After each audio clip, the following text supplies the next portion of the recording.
All right, all right. Good morning, and we are live. We are live. Those of you watching on YouTube, I'm not live. I've already taped this, and I'm gone.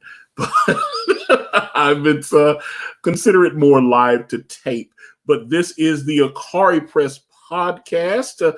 I, of course, am your host, Antonio Bryce. Let me shout out some people. First of all, this is for my podcast, which is at anchor.fm/Ikari Press. You can also catch it on Apple Podcasts, Google, Spotify, Amazon, iHeartRadio. We're also on TuneIn and Stitcher. Just go to your favorite podcasting platform and type in Ikari Press. We should come right up. Of course, if you do want to see more of my YouTube content, that is at youtube.com/Ikari Press. And I also have some comics. So you can go to ikaripress.com and get Brand Way of the Gun, which we are still working on. And of course, Daym drops Super Official, which I am doing with the man himself. Daym drops. You'll just got 3 more pages of art in from Kanan, and they look fantastic. So I'm very excited about that. So daymcomic.com. Also wanted to acknowledge the good folks. Especially they got a Valentine's Day sale coming up. The good folks over at southernmuffin.com. They've been sponsoring the podcast over the last about 2 months now, and been a really good partner for us. I saw, as we're able to track and see who's responding, people are listening, and they've actually, it's if you want to add a little spice to your romantic life, Southern Muffin can help you guys out there. So southernmuffin.com, really appreciate them. And like I said, you get 20% off and free shipping in the lower 48 of the United States if you spend at least $100. So, get them scented oils and them candles and all the ropes and handcuffs, whatever you need. So southernmuffin.com, great website and great partners. Thank you. All right, so let's get into it. I watched on HBO Max, I watched Tiger, which is a 2-part documentary about Tiger Woods. And I had so many thoughts. I had to watch because I was just going to watch one part and then maybe come back later. It was so engaging. I had to watch the whole thing. So I was like, oh, shit. Okay, and the way they did it, especially the way they ended the first part, they just the way part 1 ended was real. You could definitely tell it was kind of clickbaity, but I think the way they wrote it might be streaming on regular HBO too, but it's both parts are on HBO Max. That's how I watch it. It's like I just HBO Max comes in with my Xfinity package, so I just tend to watch everything. They've got so much stuff on there. They got like Fresh Prince and Friends and all that stuff. So, but both parts are on there, so I was able to go right into it. I didn't have to watch it on HBO and then like come back. But I think when they put it on HBO, it was like they aired 1 week and then you had to come back the next week and watch the following episode. So if you watched it like that, when you saw the last few moments of part 1, you were probably like, oh my God. The reason I say that is because they got an exclusive interview with Rachel Yucatel, who had been, quote unquote, Tiger's mistress. She says she hates that. She does not like to be referred to as Tiger's mistress, especially because we know there were so many. He had at least, about 15 different women at one point that all came forward, and they all thought that was what was so funny about it as we go along. They all thought they were the only ones that Tiger was messing with. So it was kind of interesting. Part 1 is mostly early Tiger with Earl, his father, Earl Woods.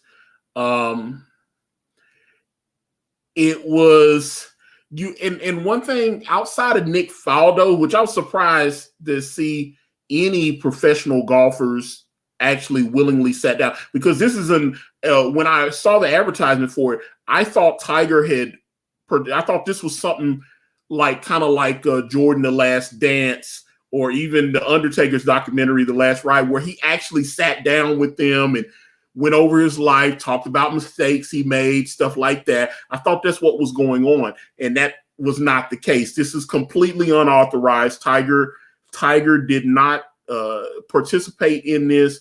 All the interview segments are segments that he had done with other media outlets, and then they take like ESPN clips and Golf Channel clips and stuff like that, and they put it in there. But I mean, they use it to help shape a narrative. The people that let's see, there was a person that was a dear friend of Tiger's. There were two men that they kept, when they put their name up on the screen and they go, Woods family friend. Those were Earl's partners. Once you listen to them talk, those were Earl. That was his father's friends. I'm like, you're not going to be 35, 40 years old and your buddy's a 7-year-old. I mean, that's just not, what kind of bullshit is that? That's why I was like, the one, I can't, it was like these, and since like you said, these guys, both of these guys are people that Tiger don't fuck with no more. And that's one of the things, just the girl that was a childhood friend or went to high school with him or whatever and had, been part of his life in the early parts of his fame. She's talking because Tiger don't fuck with her no more. That's what it is. So like, even in the second part, everybody that talked in the documentary outside of, like I said, the Nick Faldo thing, that was, he never seemed like outside. He always seemed like they have a business relationship. When they cut him into the documentary, all his stuff was just talking about Tiger as a competitor, touched on the scandal a little bit, as far as, not to mention Tiger being injured with the knee injury and the multiple back surgeries. He had like 3 back surgeries or whatever. And, he talked about that part. It's like, how is he able to come back from, the injuries and all the pressure from the scandal and blah, blah, blah. He didn't talk about Tiger like they were boys and shit. And he was just hanging, that's what it is. And Tiger's my man and blah, blah, blah. And they also had I can't remember the golfer, the caddy, Charlie something, I can't remember his name. But he had been Tiger's caddy for, they said, 13 of his first 14 major championships that he won. This guy had been Tiger's caddy. And then him and Tiger fell out. And then, of course, it seems like Tiger has a pretty consistent pattern with everybody that talked in the documentary. It seemed like at one point, you were cool with Tiger, and if he fucks with you, then like if you going on vacation, hey, you want to come with us? Yeah, sure, that's great. It's like, hey, they getting to kick it with Tiger. They getting to, go to, like, if he's throwing parties, you getting to come to his house, and you getting great presents and all this kind of shit. And then some bullshit happens, and Tiger literally, when the bullshit happens, he cuts you off. There is no working it out at that point. It's like he just cuts you off, because the first one of Earl's friends that Earl had been in the military. I think he had been a Green Beret, and he, so obviously he's in the military, and Earl liked to golf. And because he was in the military, he had access to the naval golf course. So I didn't even know the Navy had a golf course. I wonder if the Army has a golf course. But the Navy apparently has a golf course, because that's where he met this first gentleman. And guess Tiger was about 7 or 8 years old at that time. And this guy told his story. He was like, yeah, he said, I was kind of new. And I was golfing on the course, and I guess all the fellas were in their little cliques, and nobody would talk to me. And all of a sudden, Earl is very friendly, and he just comes, everybody else was ignoring me. Earl comes up and talks to me, shakes my hand, and, introduces me to his little son. Like I said, he was taking Tiger golfing with him. That was Tiger. So he introduced to Tiger when he was like 7, 8 years old. So he was a little kid golfing with his dad. And ever since then, him and Earl was tight. And so he kicked it. They golfed a lot. And obviously Tiger would be there golfing with his father. So because he was in the military, he had access to this naval golf reserve, golf course. And so that's where this guy met. So he was in Tiger's life at least about 20 years, because Tiger's like 43 now or something. But he was in Tiger's life up until at least the scandals, it sounds like, because he was still in Tiger's life after Earl passed and all this kind of thing. But they all said the same thing, like Tiger just stopped talking to me. So of course you sit down and do a tell-all documentary about it. And that's why. So it sounds like Tiger made the right decision. They also interviewed. Now I was surprised they got this one, but once she told her story, I understood. A young lady by the name of Dina Gravel. They interviewed her. Now, who is Dina Gravel? Dina Gravel was Tiger Woods' very first girlfriend. They went to the prom together. I think they met in like high school.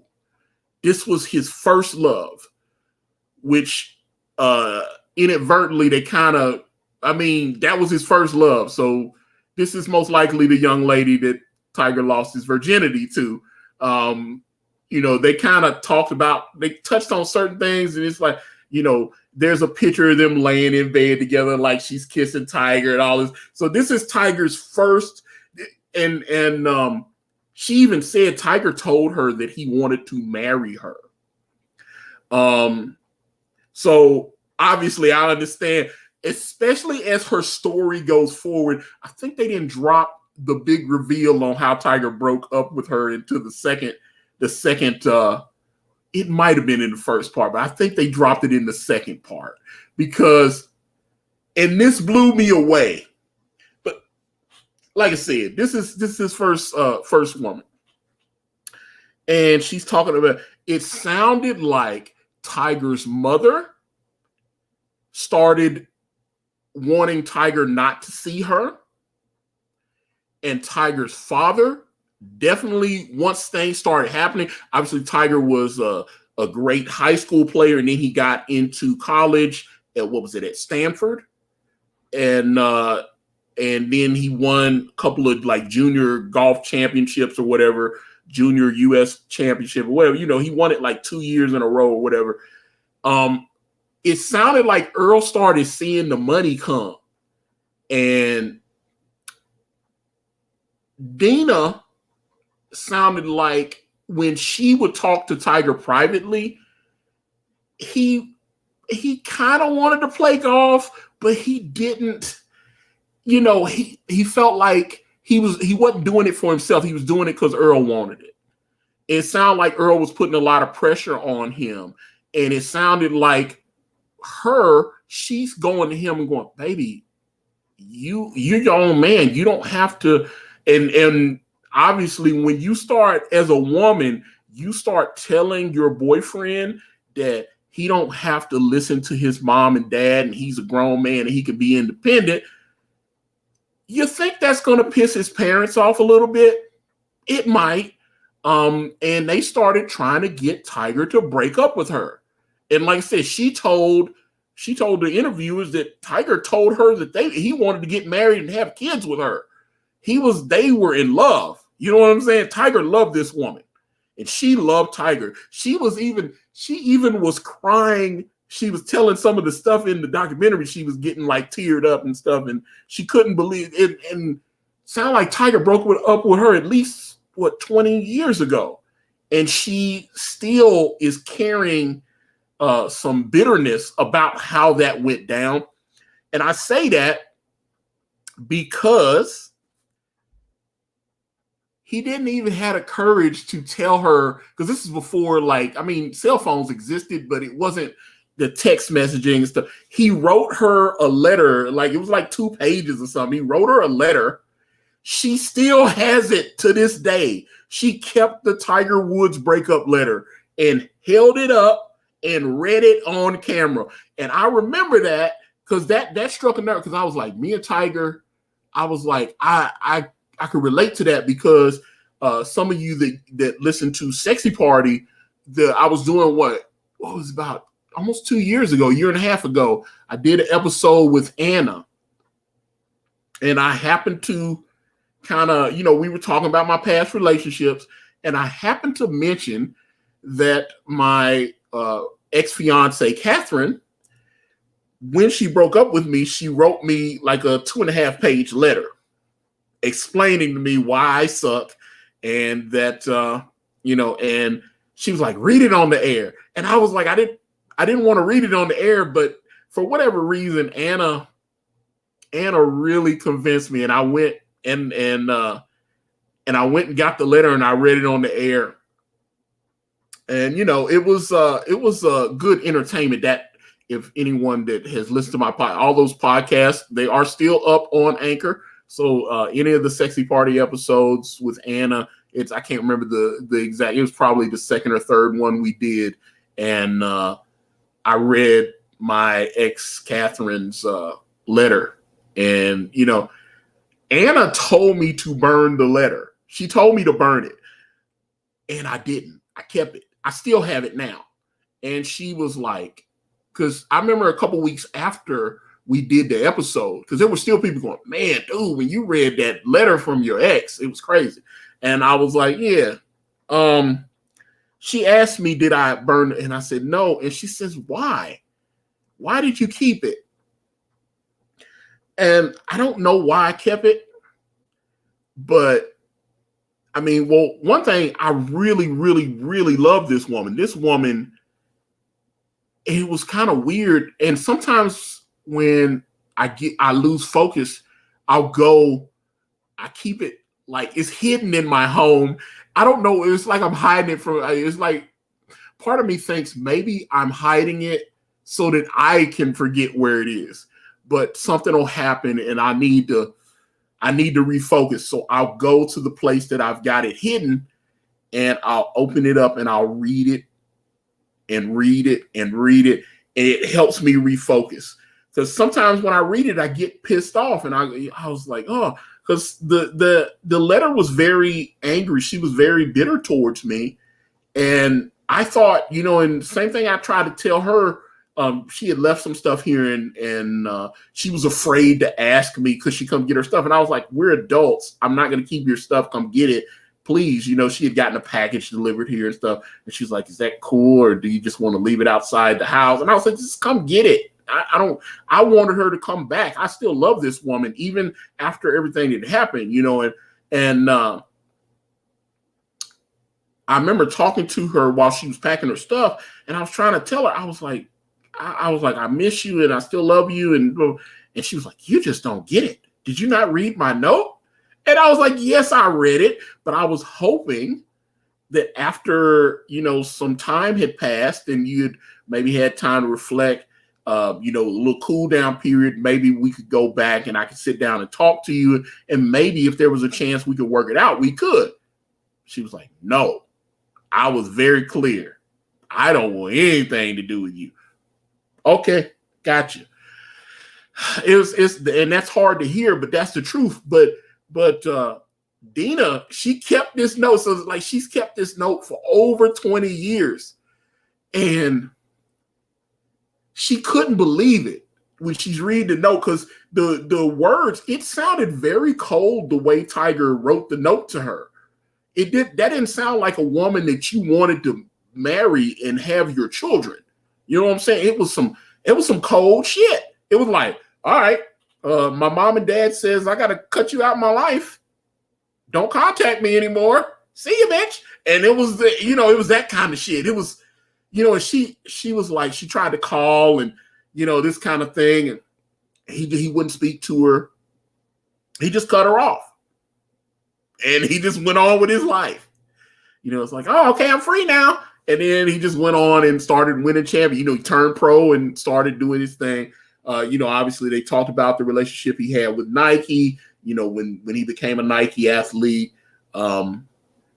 I thought this was something I thought was very interesting. One of the Nike rep, I don't even know if she still works for the company now because I'm trying to think. I think Tiger is still a Nike athlete. They may have.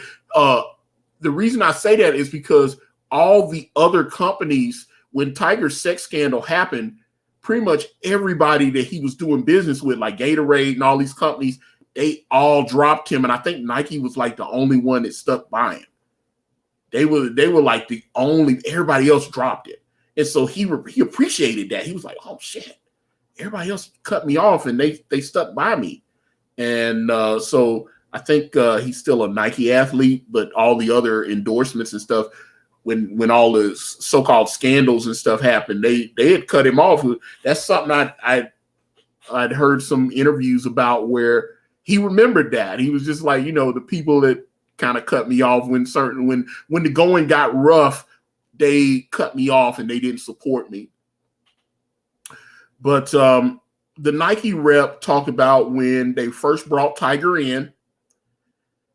They talked to, because Earl was trying to be the manager and whatnot. The Nike rep says she talked to Earl. They have people there. They have press people there that will work with you and try to help you give better interviews so that you can, like, when the press ask you, like, say a hot button type question, this is how you deflect that and pivot in a way where it's not awkward. You kind of answer the question without answering it. Or, you say the things like, well, I understand why you're asking the question, but my attorney has advised me not to talk about that at this time. Maybe once everything is kind of settled down, we can get into that more. And then you kind of move on to the next thing, but she said Earl was kind of controlling and difficult, and that she mentioned, she was like, hey, let's talk to Tiger and, kind of work with him on media training. And Earl told her, I've been teaching him how to work, to deal with the media since he was a little boy, so I've been preparing him for this his whole life. And she even telling the story in the documentary. Matter of fact, I want to watch it again. It was so good. Even watching it again, her retelling the story, she kind of chuckled when she said that, because Tiger, there were a couple of things that happened. This was very early in Tiger's career, and it's when Tiger told the quote unquote, what was it, a sexist joke or whatever it was.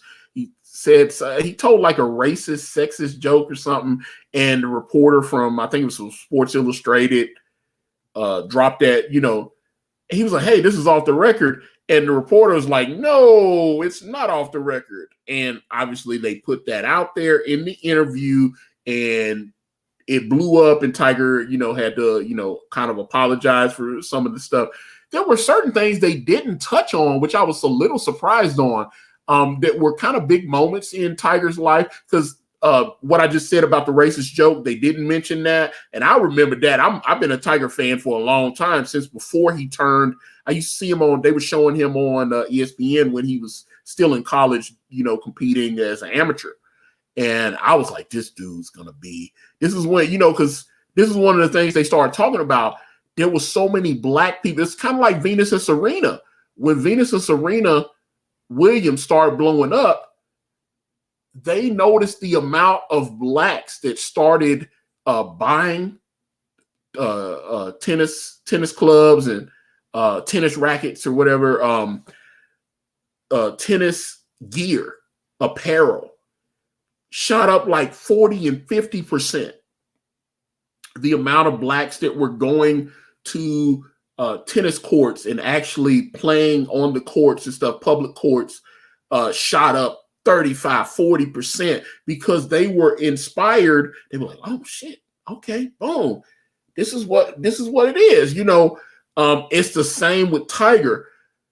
They said that the amount of blacks that started watching golf, it shot up like 40, 45%. He had this remarkable impact on the viewership of the game.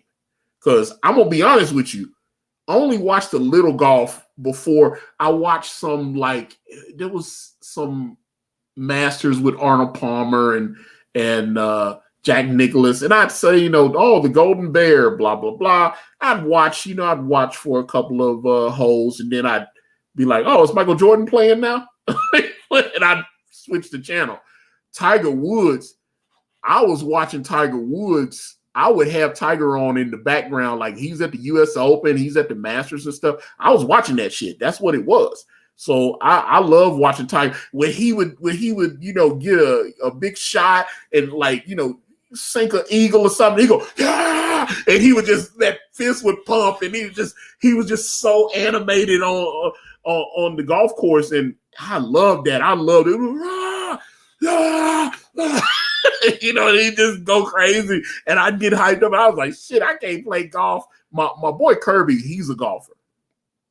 He goes, and now as his little son Carter, I remember his son was like 4 and 5 years old, and as he got older, Kirby started taking. So now him and his son, they play golf. So this is although unfortunately, I know Kirby has like back pains, so he has to go to the chiropractor, but he still be out there as much as he can. He still hits the links with his son on a regular, and they play at a nice golf. When I'm telling you they play at one of these nice golf courses, it's one of these nice golf courses where when my black ass shows up, they go, excuse me, sir, are you lost? It's that kind of thing. They was like, you don't belong here. Or are you coming to serve drinks to our guests? It's one of those, because I had talked to him and he was like, hey, you want to go golfing? I'll take you golfing. And I'm like, nah, I'm good, man. Then I've been by there. I'm not a golfer. Although I play like video game golf. That's what it's like. I play different, mobile golf, different on my Android. I've played those kind of games and stuff like that. And I played the Tiger Woods golf video game and all that kind of thing. So, but yeah, as far as being a real golfer and even actually watching the sport, it's not something I really would do outside of watching Tiger. And I kind of got, I was like, oh, if Tiger's playing, especially on Sunday, if he was in contention for the winner's circle, I'd be like, oh, he's only like a couple strikes back or whatever, whatever. I'm probably saying it wrong. I know about pars and a couple strokes or whatever. I'm like average golf fan with like passing knowledge of birdies and eagles and stuff like that. And most of that I only know about that stuff is because I played the video games, and you have to know, okay, the rules of the, okay, so, okay, oh, I'm about to hit an eagle. Boom, birdie. Oh, this kind of thing. So I know, like I said, I have very limited knowledge of golf, but over the last few years, Tiger's been really, really injured. So I hadn't really been watching. And in the second part, they actually talked about when he made the comeback in 2019 and actually won the Masters for the first time in I think they said 11 years. He hadn't won a major in 11 years, and he won the Masters in 2019. When I remember when the 2019 Masters was going, I actually turned it. Somebody was texting me, and a buddy of mine, he said, hey, are you watching? I think Tiger's is about to win the Masters again. And I said, shit. But Tiger hadn't been good in a while. I mean, and it's unfortunate. He had been injured and all this different stuff had happened. Like I said, the knee, and, he had the knee problems and multiple back surgeries, and he just looked like whatever he was going to be, he wasn't going to be that anymore. And my boy was like, no, turn it on. I think he's about to win. And I watched like the last hour of the Masters in 2019. I actually stopped what I was doing and I turned over to CBS and watched the Masters. And I watched Tiger Woods win the Masters in 2019. And then, he hugged his son, and it was just you could tell, and the crowd seemed like they were shocked and happy for him. It was just like, because that's something else they talked about early in his golfing career, he would go on these golfing courses and they would be calling him nigger and do all this kind of weird stuff. You know, he was, you know, all the racial stuff that was going on, that he was just, and he'd have to just pretend like he didn't hear it and keep it moving, you know, because you don't want to be one of those. You don't want to cause trouble, you know, that kind of deal. So it was, it genuinely seemed like people were happy for Tiger because, like I say, he hadn't won when he was winning all the time. It's like the Yankees. When the Yankees are winning all the time, everybody hates the Yankees. Now the Yankees ain't won in a little while. Now you start going, oh man, remember when the Yankees were winning all the time? I missed that. You know what I'm saying? So now everybody wants the Yankees to be good again. You know, it's like, hell, what they won 5 World Series or something? It was 4 or 5 World Series. I think it was 4. But that's how it seemed like it kind of played out with Tiger.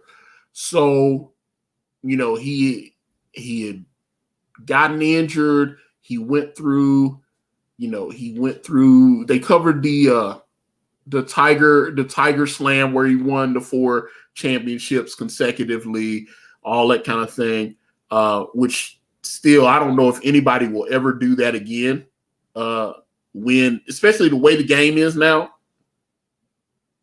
I don't know if anybody will ever, because, well, it had never been done before, and then Tiger did it. So, and it hasn't been done since. So he's the only human on the planet that has won all 4 majors consecutively. And even then they go, oh, well, it doesn't count because he did 3 in 1 year, and then at the top of the year with the Masters, he completed the circle. So it's like, oh, well, he didn't do it in the same year. He did 3 in 1 year and then the next, but they were all consecutive. He played it, boom, boom, boom, boom, and he chopped it off and he won all 4. And so whatever you can say, oh, he didn't do it, it took him over 2 seasons or whatever. You can say that, but to date, it has never been done. It had never been done before or since. And I don't know if it will, like I said, that the fact that he won all 4 consecutively like that, I don't know if that'll ever be accomplished again. There might, who knows, 50 years from now, there'll be another Tiger Woods. And there'll be someone that has that kind of passion for the game or whatever. And it just, and then maybe it'll happen if we still have golf courses, or if people, who knows? We don't know what the future holds, but like I said, it never happened. So they talked about that. And then they got, so they've covered pretty much his rise. They showed him on, what was it, the Mike Wallace show, when him and his father were there and they were kind of golfing with Bob Hope on the show, and the whole that clip's been shown so many times. Number one, it's like my mom loved Bob Hope. So when they used to do those Bob Hope specials and stuff, I think they used to air on NBC.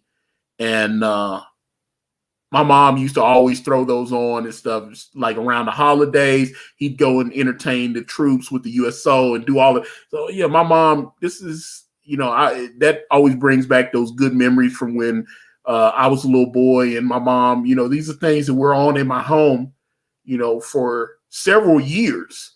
It just that and the Jerry Lewis telethon, these are things to check out. So but they showed that. So it looked like, as you're watching the documentary, they're obviously getting into the scandal. So the first episode, like I said, we're getting to the highs. Earl is clearly getting sick at that point.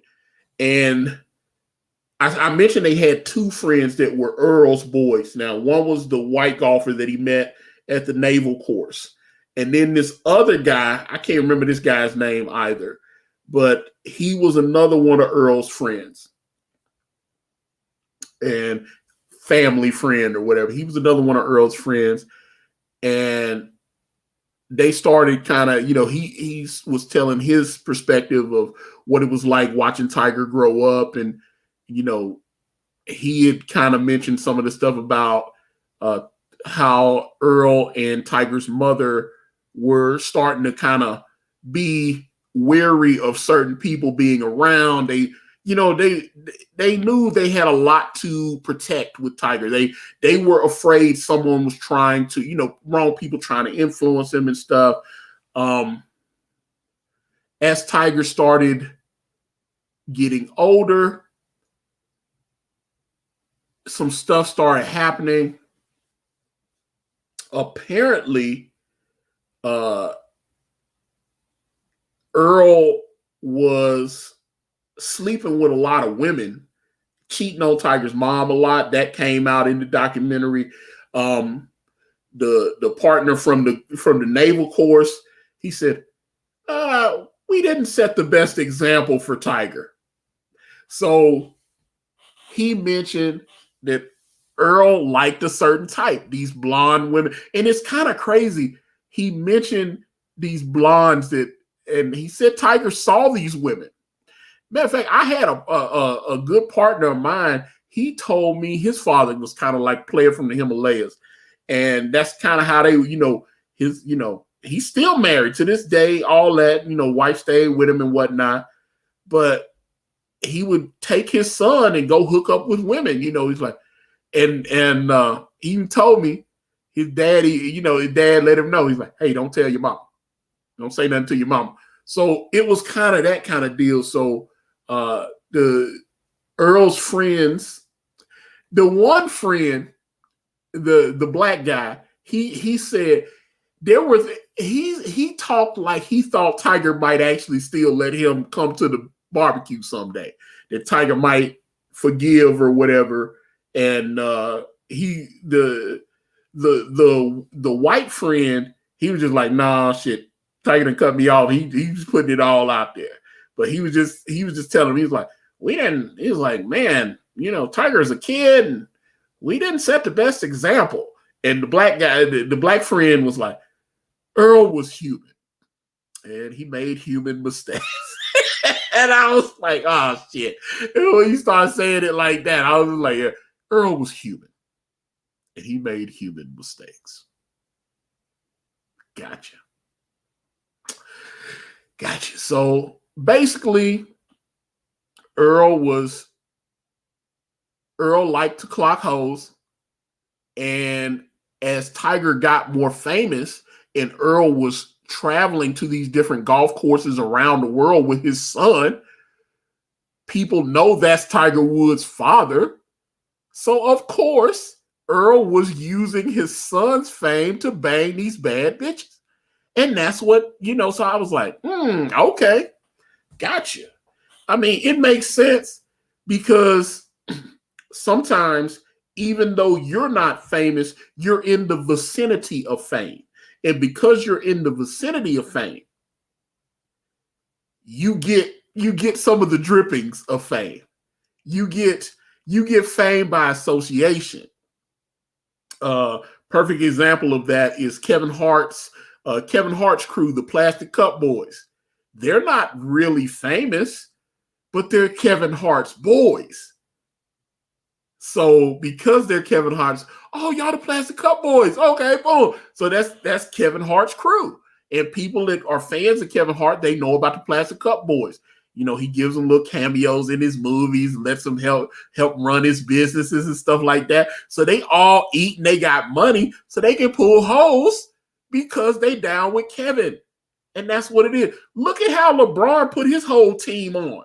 LeBron James took all his boys that he was cool. What, Maverick Carter, was it Rich Paul? I can't remember the other guy. These were his boys in high school. He blew up.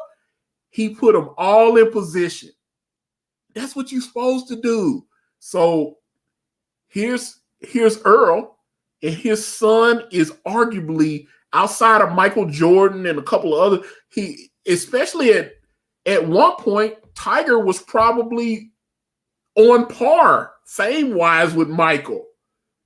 He was probably about to, where you see LeBron and like Kobe kind of got there, but I think having LeBron, the thing is about Michael Jordan, when Michael Jordan was the man, there wasn't anybody else in the NBA that was close or on par.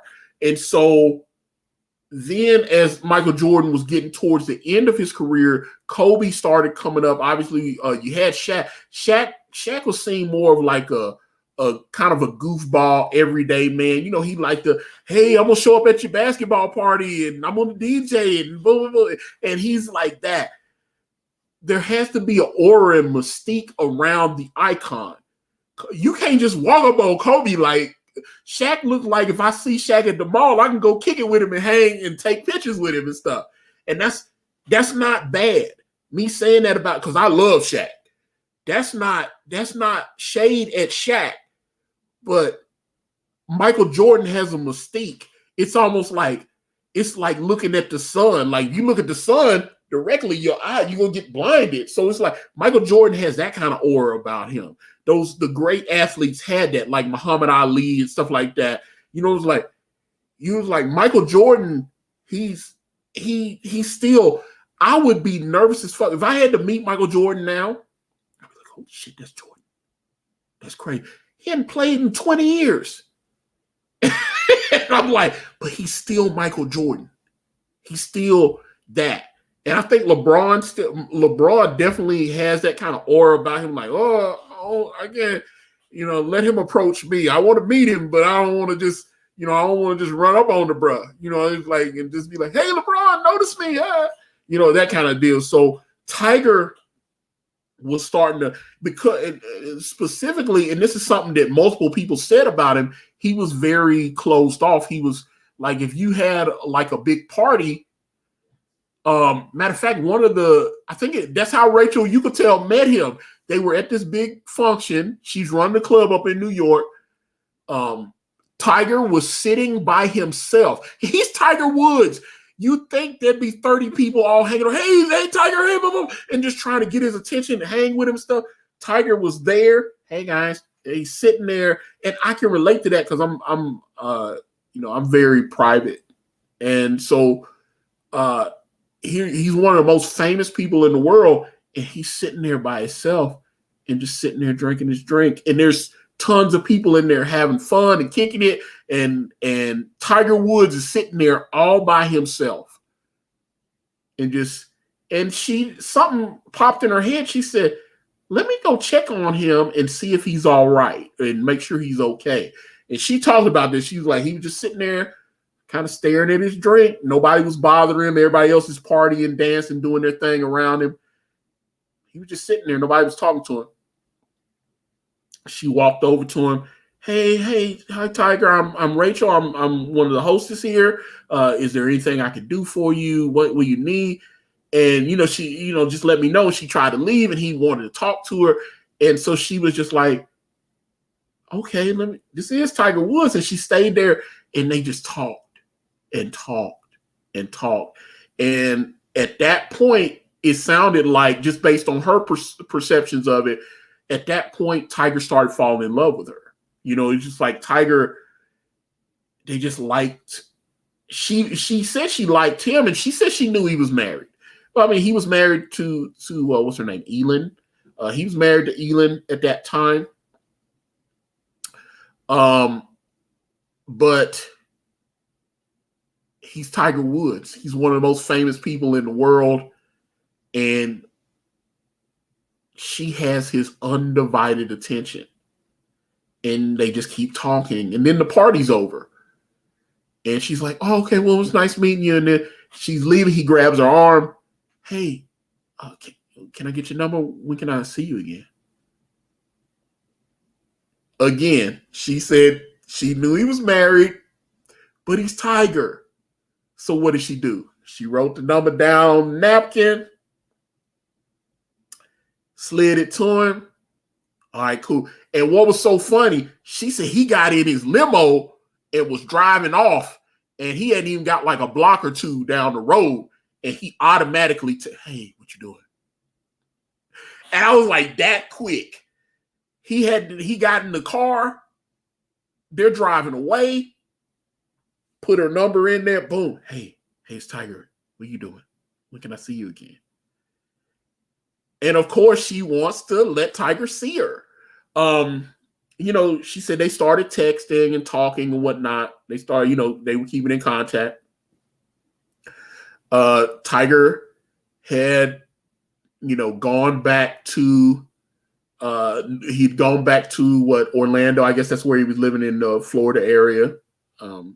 He was still keeping in contact. He wanted to see her. And he texted, hey, I need to see you. When can I see you? And she said she knew it was wrong, but she agreed. And then Tiger, and what was so funny, the way she just talked about this stuff like it was normal. So apparently Tiger's his company was handling his hoes for him. It was like he had a person in his company that was like, hey, I need you to discreetly set up a plane ticket for this person and make arrangements for this person. So someone at Tiger's company, one of his media people or whatever, would discreetly order a plane ticket, set up hotel arrangements or whatever for this person to stay, and contact, the person so that they would know, okay, you're supposed to be on the plane at such and such time, blah, blah, blah. And then, they'll pick you up at the hotel and you'll have a hotel here and we've got a suite reserved for you. And just everything should be taken, call me if there's any problem. So he had a person there that was just a hoe hustler. He had a hoe wrangler. There was a hoe wrangler that was, and that's the person I want to talk to. That's the person that should have been in the documentary. Who is it that helps Tiger handle all his mistresses, his hoes and stuff? Who is that? How do you get that job? Because you obviously have to be discreet. And because this person clearly is aware Tiger is married and they are helping their boss arrange to see other women. And so at that point, you're like, oh, okay, well, this is what it is. Fantastic. So that's what it is. So, but Rachel said, she was up in New York. Tiger's like, I miss you so much. I got to see you. And they hadn't had sex at this point. So flew her down, and she said, that's the first time we had sex. She flew him down. Trying to think. I think she said they had sex in his home. It might have been in a hotel. I had to go back and watch that part because there was another one. Here's the thing. This wasn't the first time. I thought that with Rachel, that was the first time Tiger had cheated. And they didn't get an interview with her. There was some chick, and this happened before Rachel. Tiger was newly married. It seemed like they had their daughter. Tiger's daughter had been born because his son Charlie is 12, 13 now. So it's like his daughter was the firstborn. And it seemed like after Elin had, and it seemed that it's going to sound crazy because I remember watching Priscilla Presley. She had done an interview and she talked about how Tiger, oh God, now I'm convinced. It's like Priscilla Presley talked about how Elvis was sexually with her before she got pregnant. And then after she got pregnant, everything, he just seemed like he wasn't as interested or whatever. And it seemed like, and this is just me, what do they call it, conjecture or whatever. This is just my thoughts on, just based on different interviews and stuff that I've heard with some of these women and stuff like that.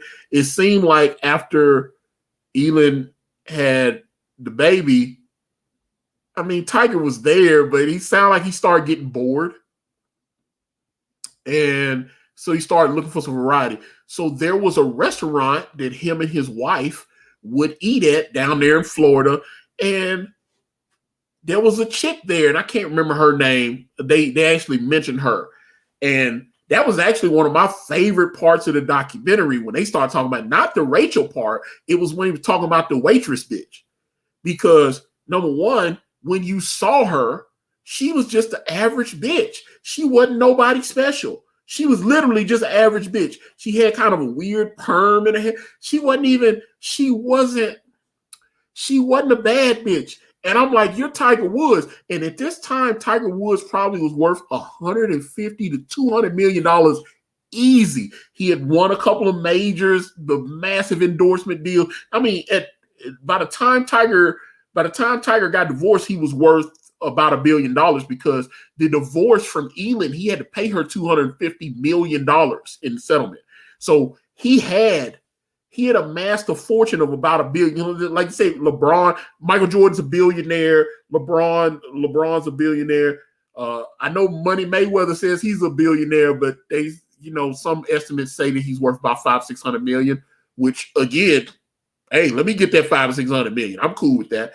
But LeBron is on that billionaire status with his empire. Tiger had gotten to the B club. He had gotten to the billionaire club. But at this time, he's sitting on at least an easy $200 million, $150-200 million easy. The Nike deal, because the Nike deal was $100 million. The Nike deal that he signed paid him in excess of $100 million a year. He also had a Gatorade endorsement. He had the endorsement from Buick. So I'm like the video game from Electronic Arts to Tiger Woods Golf, which they dropped him when the scam, all that stuff. Because matter of fact, I bought my buddy Kirby. That was one of the things he said he wanted for his birthday. His birthday's on Groundhog's Day. He just had his birthday again. I think 47 now. And I texted him and wished him a happy birthday, and we text for a little while, but that was I bought him Tiger Woods Golf on the Xbox. I remember it was matter of fact, I think it was the very first edition of Tiger Woods Golf, which I think is a collector's edition now. But I'm just looking at those endorsement deals that he had. He was easily $150-200 million a year when he met this chick, the restaurant chick. And this chick was, she's a waitress or whatever. And for whatever reason, and this is coming from because they had a guy that was like one of the publishers, or he was one of the managing editors at the Inquirer, and they had him in there. So this is the first Tiger Woods scandal, and this is how Tiger's team put the fire out. So they said Tiger kept eating at this place with his wife, and he kept seeing this woman, and he was fascinated, blah, blah, blah. So eventually, obviously, he makes the move. And she's a waitress. And this is the thing. This is the thing about, and I heard Snoop Dogg say this. Snoop was on Howard Stern when that shit happened, about 15 so years ago, whatever. When the Tiger Woods scandal, when the one chick had the voicemails and he was trying to get her to delete the wipe her phone clean or whatever, and he kind of Tiger was real game goofy. You could tell this is a motherfucker that never got no pussy in his life. And I'm telling you this, and obviously, like I said, I mentioned the girl Dina. So I'm talking about Tiger wasn't a player. Earl Woods was a player. Earl Woods was a player from the Himalayas. Earl liked bad bitches, and he liked doing what he needed to do to get bad bitches. So he was doing what he did, right? But Tiger was very shy. He was real awkward around women. He didn't have no game, right? So he would generally find one girl and focus on that girl. So the reason why I say the waitress bitch, she was a basic bitch. Here it is. Like, okay, if you sitting on $150-200 million, the bitches you fuck they shouldn't look like a chick that I should be able to get. I'm looking at this girl and I was like, right set of circumstances, I can make that happen. And that's what I was looking at. I was like, that's really a basic bitch. That's an average bitch. I'm looking, when you look at the bitches that Michael Jordan was fucking around with, Michael Jordan had like some of the baddest. Michael Jordan Mike, when them scandals, the one that tried to blackmail him or whatever, they were all baddies. They were all strippers and stuff like that. Michael Jordan, oh my God, the women that Michael was piping out, they were all just, nines and tens, nothing less. They were just all just the baddest chicks on the planet. And don't get me wrong, when they talked about Tiger's infamous trips to Las Vegas, and yes, now this, I don't want to get ahead of myself because there's so much to unpack with this shit. I just want to talk. I'm just saying, Tiger was messing. Some of the chicks that came forward and said, "Oh, I was a Tiger Woods mistress. I was a Tiger Woods mistress." Some of them looked like average bitches. They didn't look like shit, supermodel chicks that you would think someone like that's sitting on $200 million is gonna be pulling. I'm like, if I can go down to the Waffle House and pick up the waitress, come on, man. That's what it looked. Because this chick, she was all right looking. She wasn't ugly, but she wasn't. I was like, she literally just looks like she don't look nothing special. She looks like she's from common stock. She is not, she's not, the chicks that do like modeling and they're athletes and stuff like that, and they live that lifestyle, they get manicured and all this kind of stuff. To her, Tiger looked like a god. She's looking at Tiger like, oh my God, this is Tiger Woods. And so Tiger makes the move on her. And they say, oh my God, she's excited. She can't believe Tiger's, oh my God, Tiger wants to see me. And so she arranged for herself to be seen. Now, at this point, the Inquirer, the guy from the Inquirer said that they were hoping, they was like, nobody is this squeaky clean. Same shit with Michael Jordan. That's why people started following Michael Jordan and trying to dip into his private life, because Michael Jordan had this image that he was real squeaky clean and that there weren't any scandals and all this kind of stuff. And so at that point, they said, well, let's put a couple people on him and see if we can get anything. For a little while, they weren't getting anything. It was like, oh, okay, he's with his wife again. Oh, okay, yeah. And then finally, I guess Elin went out of town and some stuff popped off. Now, one of the things they said, the Inquirer guy said, because I mentioned the Vegas stuff, that was one of the things that made them go, they didn't have any photos and everything. The chick, now, I will say this and then I'll get back onto the waitress because there's so much I want to talk about with her. There was a woman that they interviewed in the documentary. She was a blonde woman. She was a hostess at the Las Vegas hotel. She never slept with Tiger. She was a facilitator. She helped Tiger. She made sure that Tiger was taken care of. She said she helped him get women and stuff like that, set him up with his suite, very private, where you'd have to have security to get up to a certain floor and stuff like that. She would discreetly arrange for women to, this is when Tiger was hanging out with Charles Barkley and Michael Jordan in Las Vegas. And there was a guy, I saw him on ESPN a while back when he was writing a book on Tiger.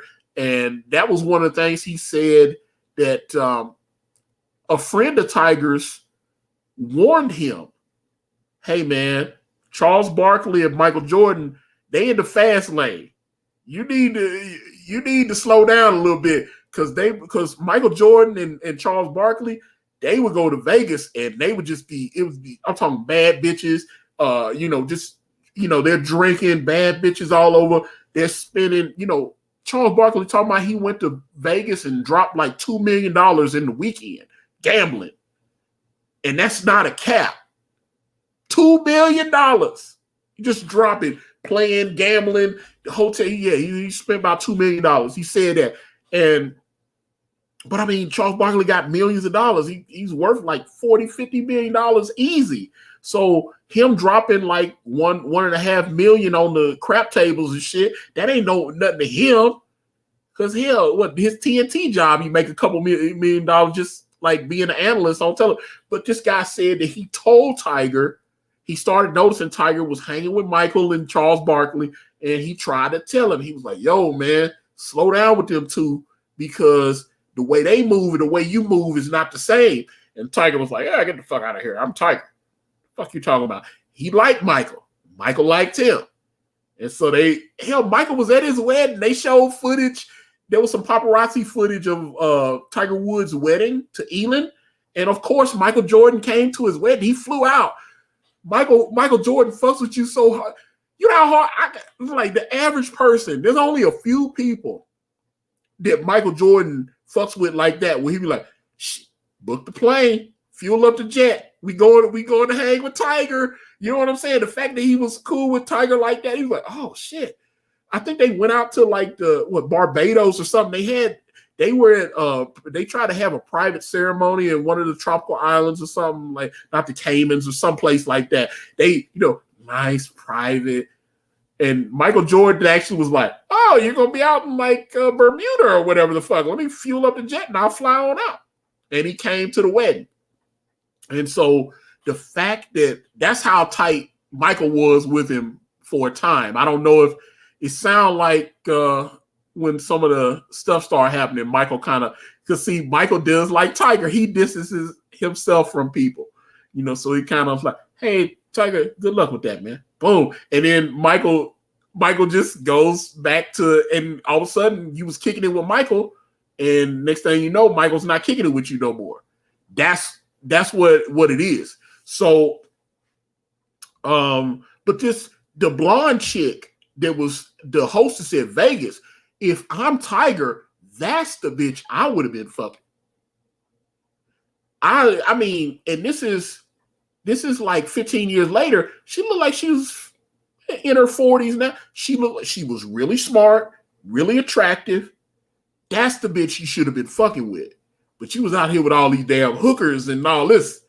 I would have a bitch like that got brains and she's smart. She's been to college. She got a lot of stuff going for her.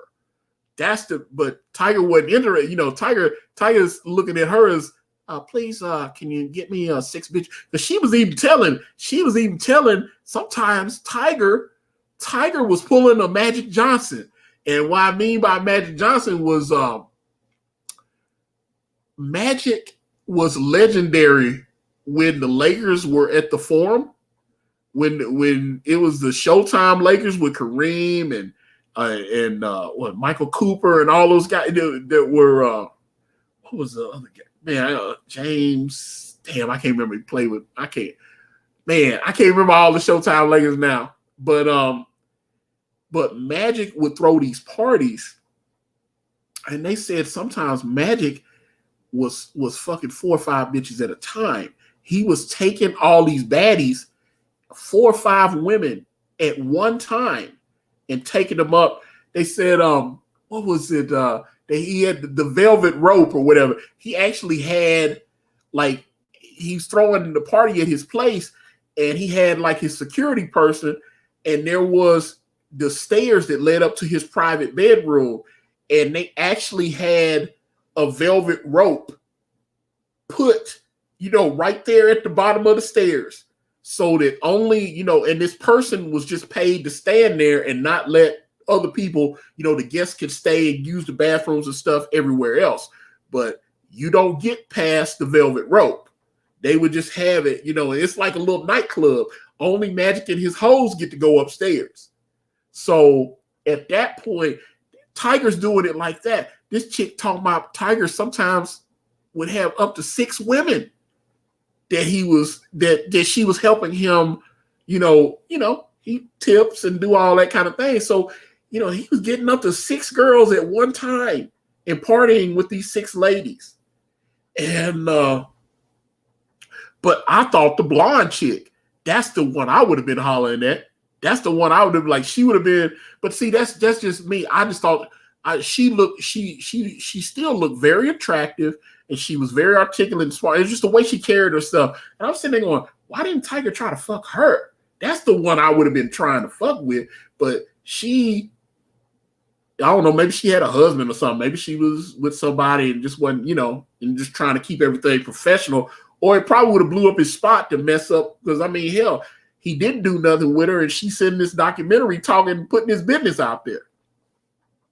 But, like I said, she made a lot of her. But Tiger had some of these escapades Tiger was having with all these different girls in Vegas.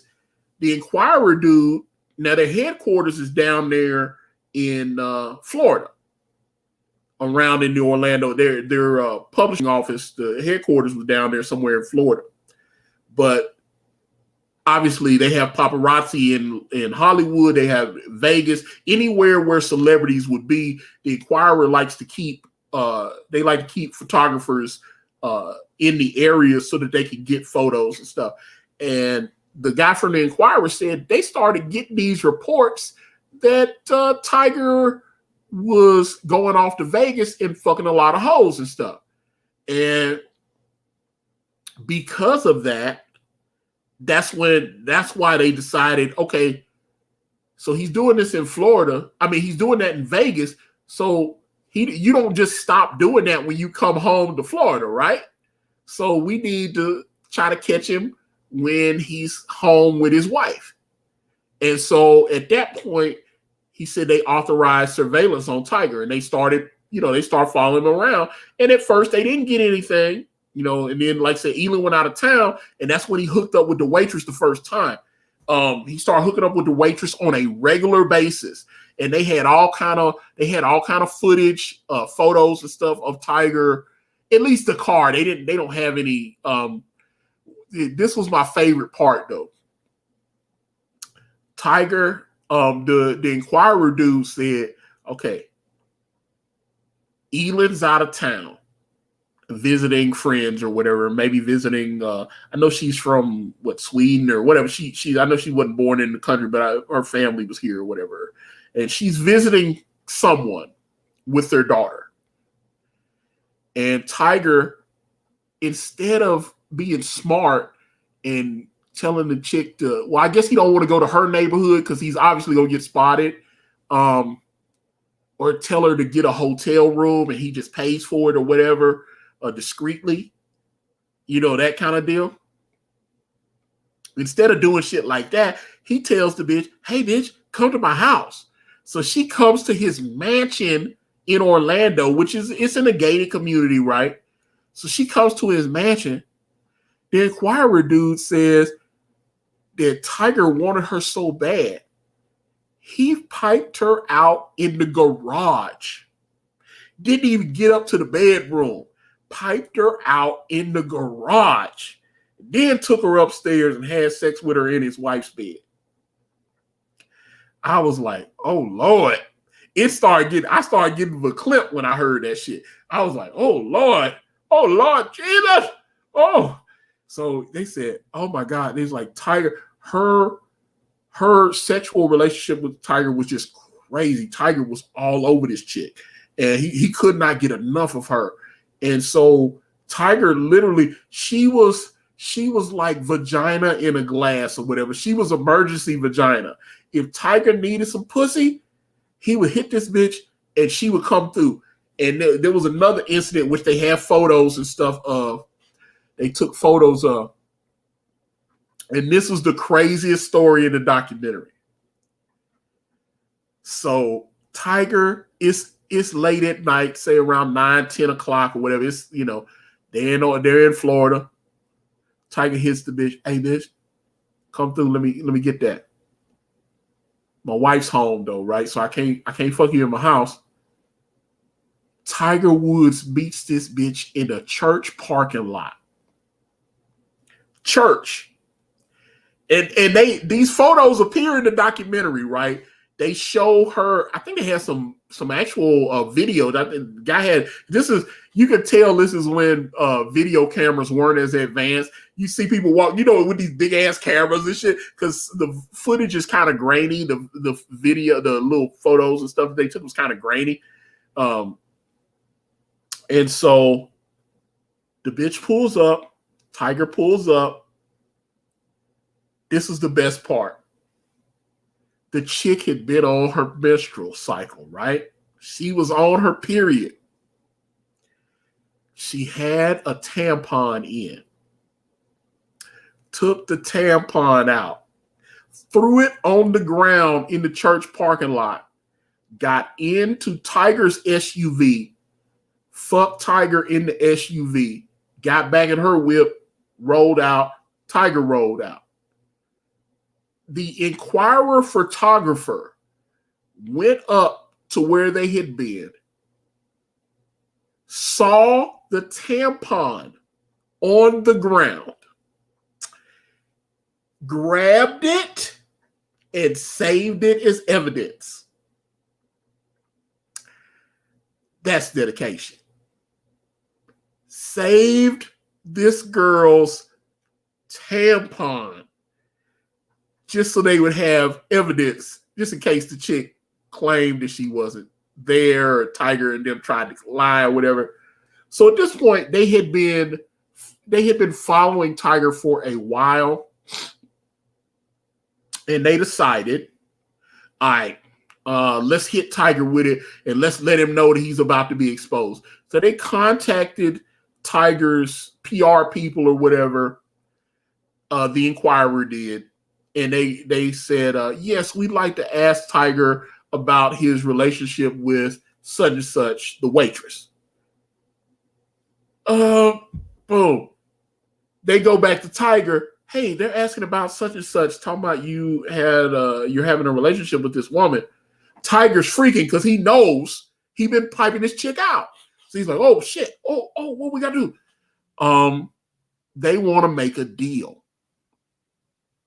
Now the guy from the Inquirer is saying, in truth, they had evidence and they could have probably ran the story. But just like I had mentioned, all the video and stuff, because they showed it in the documentary, all the photos of Tiger's vehicle and stuff, they're all grainy as fuck. They're not really print quality. They were print. He's using a telescopic lens, and it's nighttime, so they had the night vision. These are the shittiest photos. These photos are horrible. They're not really, so you could print them in the damn Inquirer, and everybody's like, oh, that's a blurry SUV. You don't know if that's Tiger or whatever. Blah, blah, blah. You don't have it. And they never kissed out in the public, or, you know what I'm saying?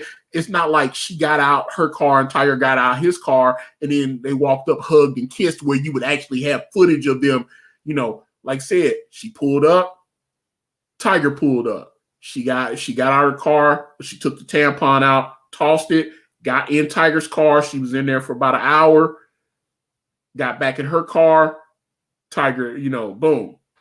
And then they went their own separate ways. Now, it's Tiger's car and it's her car because you've been following them, right? But you don't have any actual footage. You can't get close enough. I'm sure Tiger's car windows are tinted, blah, blah, blah, all this kind of thing. So they had to kind of play poker with Tiger and go, we're about to run this story, blah, blah, blah. And Tiger's people is like, look, okay, you could run this story, but wouldn't it be more beneficial to you guys to actually get maybe an interview with Tiger and actually, have actually put him on, the cover of one of your magazines or whatever, and actually have a business relationship with us? Is that something you guys would be interested in? Now, the owner of the Inquirer, they published the Inquirer magazine, but they also published, what was it, Men's Fitness, or one of them training I think it was Men's Fitness. But the guy goes, okay, we're going to kill this story about Tiger piping this waitress chick out if Tiger poses on the cover of the Men's Fitness magazine. Tiger goes, okay, he does the photo shoot and does a little quick interview. They run it. The magazine sells like crazy because anything with Tiger's face on it at that time was like a license to print money. So the Inquirer kills the story. So you think. They killed that story. But they kept watching Tiger for whatever reason. Even though he had given them what they wanted, they said, okay, well, we only agreed not to publish this story. So they cooled off for a little while and went on about their business and let Tiger get comfortable again. And then that's when he met Rachel up in New York.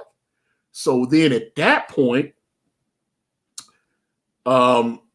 Tiger flies her down from New York, and they started surveilling him again. And they started noticing, okay, we think she's the new one. We think this is Tiger's new girl. Now, again, Elin is oblivious to this shit. She don't know, because at this point, Tiger's team, whenever there has been stuff like that, I'm surprised the Vegas shit didn't get out. Especially like the Inquirer said, they had started hearing that Tiger was having these crazy sex parties in Vegas, and nobody was publishing it. That's media protection right there. Because now you would see that shit on ESPN, anything. The way the press is now, there's no way in hell that those stories wouldn't have got published. But for whatever reason, Tiger Woods piping out 5-6 chicks in these lavish hotels in Vegas, even though he's married and got a baby at home and all this kind of stuff. Oh, no, we don't know anything about that. Okay. He just won the Masters again. But see, a lot of these media companies, you got to think, even some of the tabloid shows like Extra, Access Hollywood, they're actually owned by like CBS and NBC Universal and Disney and stuff like that. So even though they would have dirt on Tiger, they go, wait a minute, we got Tiger coming to the ESPY Awards in a couple of months. We don't want to mess that up. Tiger's coming to the ESPYs. Oh, my bad. I ain't did. So that's because Tiger's hot. They don't want to blow up his shit. So that's what I'm saying. Like, look at who owns some of these tabloid shows like Entertainment Tonight and stuff like that. I think that's Viacom owns them. So that's CBS. So even if they get that information, they want the business relationship to continue. So because they want that business relationship to continue, even though they get you, it's going to, that's what it is. So, but like I said, I'm really shocked that since the Inquirer had knowledge of these sex parties, they just didn't have any. They didn't have any photos. Like I said, the Tiger was these private suites and stuff that Tiger was getting was very. It'd be very hard for paparazzi to get up there. It's very secure, and the hostess chick was very discreet, helping Tiger, get these girls and stuff like that. So he was able to keep doing his thing for a while. And then, like I say, he started getting them appetites in Florida at home. And so he had the waitress chick, got exposed, but his PR team made a deal. So the Inquirer killed the story. So he was able to keep going. And then he met Rachel. They're following him again. Uh-oh, she's the new one. Bam. Tiger goes to the Australian Open, and Rachel says that Tiger's like, baby, I got a lot of pressure on me, and I can't win if you're not here with me. And it was interesting hearing Rachel talk about their story, because she felt like Elin was she loved Tiger, but she didn't care so much about his golfing and all this kind of, and it seemed like, based on what Tiger was telling her, that Elin's a good wife and a good mother and stuff, but it just sounded like it got real boring. And, she don't like him being famous, and it's the same shit you keep hearing about. I heard some of that same stuff about Michael Jordan's first wife, Juanita, where, oh God, we're at a restaurant, people want to take pictures. So it's like the fame becomes a burden to these other people that are in your life. And so the famous person needs to get away from that. I need to just be in a man-woman relationship where I'm not getting bitched out because, 20 fans want to stop us from having dinner and take pictures and get autographs and all this. Like, you like the money that comes with my fame, but you don't like the fame. You don't like what I have to do to get this money. the lifestyle that we're living is a direct result of this other stuff. So with Rachel, he could just be himself. And he Rachel even said that she asked, because like when Tiger would fly somewhere, he would text her, "Hey, I just landed on my plane, such and such such. I'm gonna be there. I'll be in my hotel room in about another hour, and then you can come through or whatever." And when she started coming down to Florida, she noticed that even though Elin was in town, because Tiger started seeing her, even if Elin was, oh, I got to go do something. I got to go take care of some business. He would go off and go see Rachel, right? Rachel said she asked him, "Why don't you check in with Elin the way that you check in with me?" And Tiger told her, he was like, "She don't ask questions like you do. She don't really seem to be that interested in some of the other dealings with my life. Just the money coming in. I'm there for my kids. Other than that, it's all good." So she don't really be asking that many questions. And she said that Tiger seemed to like that she was, "Where are you going? What are you doing? Who are you doing it with? What time are you going to be home? When are you going to?" He liked being able, he liked having someone to be accountable to. Whereas even though Elin knew he was famous and stuff, it sounded like Elin wasn't a big golf fan. She just didn't really care.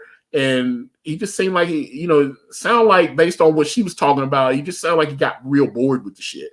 And just trust me, I had too many of my boys that were married that cheated on their now exes, and they all said the same. Oh, it's the same thing every day. It's like, I love pizza, but do you really want to eat pizza every day? You start wanting variety, and it's like, okay, you got to, like in the beginning of the relationship, it's all exciting and everything's perfect. And then you might have a kid or two kids, and all of a sudden you got to change diapers, and you're going to like play parties and doing all this. You're doing shit that and the relationship stops being sexy. And all of a sudden you're just a dad or whatever. And it's that kind of shit. And so it just sounded like the stuff that Tiger was saying to Rachel was kind of relaying that kind of stuff, and that Rachel brought that excitement to him. But he wanted her to fly out to Australia for the Australian Open. She did. The Inquirer had started kind of checking on Rachel since they realized that she was his next girl. They had been surveilling her as well. Someone booked a flight for Rachel to go to Australia. Ding, ding, ding. So they had a photographer there in the area, and that photographer followed Rachel, and they had like a hidden camera on.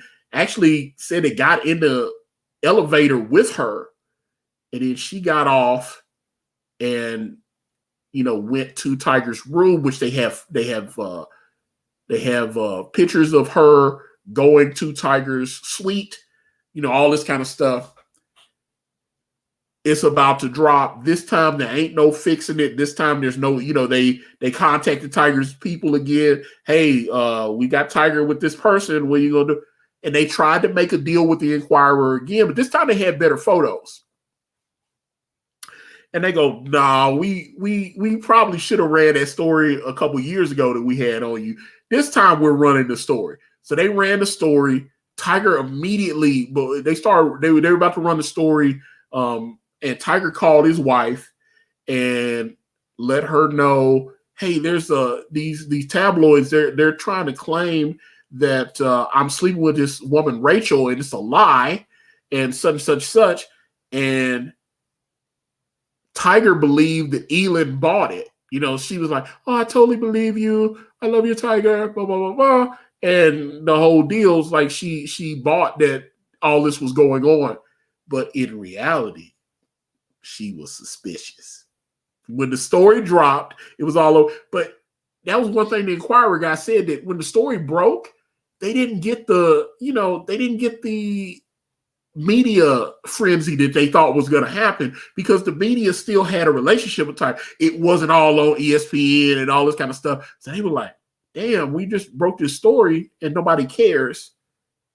I mean, a couple of people asked questions, but it wasn't like, like when you see some of these other things pop off and the media just swarms and everybody's there and it's every boom. So Tiger's like, I got away with it. And that's when Rachel said that Elin took Tiger's phone and texted her. He texts Rachel. Elin took Tiger's phone and texted Rachel pretending to be Tiger. And then, like, are you home? Hey, when can I see? Blah, blah, blah. And then she called. And Rachel picked up the phone. Because, like, Tiger had the numbers under, he wouldn't put her, like initials and stuff. You know how I do. You switch it up. It's like you cheating, so you don't want to put, hey, this is, you put like little code words so you know who it is. But the person that you don't want to check your phone will know who these person is. But Elin's going through Tiger's phone and she sees these numbers and these text messages. Boom. She texts pretending to be Tiger. Rachel texts back thinking that it is her man. And then, hey, call me. Boom, calls. And instead of Tiger being on the phone, it's Elin. And Rachel says that Elin goes, I knew it was you. And this is right before the golf club incident with Tiger when he crashed the SUV and the whole deal. He had been taking like Ambien and all the whole thing when he crashed. And that's when Tiger's life blew up. So that's that whole thing. But man, like I said, the whole thing was crazy. And then they went through the whole scandal. They showed some of the other women that Tiger had messed with. There was like, about 15 that came forward with different the UK, in different countries. They all pretty much said the same thing. Tiger made them think that they were the only one that he was cheating with, the whole thing. So it seemed like they all caught feelings because they were like, you lied to me. I thought I was the only one, this kind of thing. So they were all in that same kind of space where they had their feelings hurt because Tiger was, it sounded like Tiger was paying attention to old player Earl when he was like 7, 8 years old. And old Earl was showing these young ladies the 9 wood. Anyway, I have talked enough. But I think the Tiger is called Tiger. It's on HBO Max. It's fantastic. Highly recommended. It was very titillating. But again, I am going to get out of here. There's another podcast that I want to do. I might do it tomorrow or something because it's my podcast. I can do podcasts whenever I want. So again, check me out on my podcast, anchor.fm/Ikari Press. Of course, you can go to Anchor, to Apple Podcasts, Google, Spotify, Amazon, and iHeartRadio. Of course, tune in and Stitcher as well. Just type in Ikari Press. We should come right out. Please follow the podcast and like it or do whatever so that we get all those good notations. Of course, if you're listening on another platform and you want to check out my YouTube, it is youtube.com/Ikari Press. And check out Brand Way of the Gun at IkariPress.com and Daym Drop Super Official at DaymComic.com. And don't forget about our good friends at SouthernMuffin.com. They got the Valentine's sale going, 20%, all that good stuff. But with that being said, I'm going to wrap it up. Facebook, Instagram, Twitter, right here on YouTube, all at Ikari Press. IkariPress.com takes you to Brand Way of the Gun. Of course, Daym Comic Super Official. DameComic.com, anchor.fm/Ikari Press. Thank you guys. I am out.